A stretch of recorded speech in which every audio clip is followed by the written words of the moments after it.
স্বস্তিক চিহ্ন আঁকা পর্ব চলছে। হিন্দু, বৌদ্ধ ও জৈন মত অনুযায়ী এই চিহ্ন সৌভাগ্য ও সুসম্পদের প্রতীক। সাধারণত ক্লকওয়াইজ ডাইরেকশনে বাইরে থেকে ভেতরের দিকে রেখা টানতে হয়।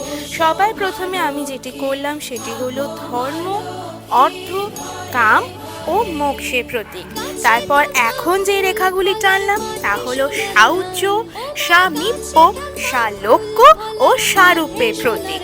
এরপরে যে ডটসগুলো দিলাম তা হলো সমর্পণ, প্রেম ও আস্থা, শ্রদ্ধা ও বিশ্বাসের প্রতীক।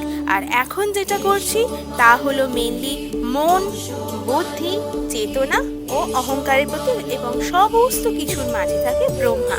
এরপরে মা আড়ির মধ্যে করে চাল নিয়ে লক্ষ্মী ঠাকুরের পায়ের সামনে রাখলেন এবং শীষালা ডাবের উপরে লক্ষ্মী চিহ্ন আঁকলো মা এবং পদ্ম দেওয়া হচ্ছে এবং ফাইনালি আমাদের ঘট স্থাপন হচ্ছে।